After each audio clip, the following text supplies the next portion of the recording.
Narito ang ating pinakahuling satellite image kung saan ang southwest monsoon o habagat nakakaapekto na ngayon sa may Luzon at sa may kanlurang bahagi nga ng Visayas. Itong southwest monsoon nagpapaulan pa rin sa malaking bahagi ng Luzon at ilang bahagi ng Visayas area. Samantalang yung minomonitor nating bagyo, noong mga nakaraang araw na pumasok sa ating Philippine Area of Responsibility na binigyan natin ng local name na Domeng, ay lumabas na nga ng ating Philippine Area of Responsibility kahapon ng 11:30 a.m. Kaya sa ngayon, wala na tayong minomonitor na low pressure area or bagyo sa loob or malapit sa ating Philippine Area of Responsibility.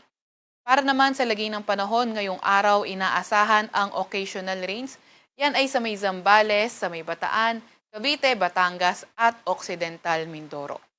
Sa Metro Manila at nalalabing bahagi ng Luzon, asahan nga natin na magiging maulan pa rin. Ito ay kalat-kalat at may mga kasamang thunderstorms. Yung mga kasamahan natin sa Regional Services Division patuloy na maglalabas ng mga thunderstorm advisory, rainfall advisory o hindi kaya heavy rainfall warning kung kinakailangan.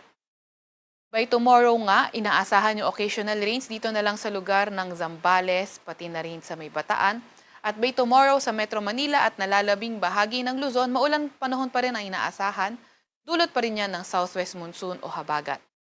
Ngayong araw, tinataya nga ang 38 to 41 degrees Celsius na heat index sa Metro Manila at ang posibleng pinakamataas ngayong araw posibleng umabot sa 43 degrees Celsius.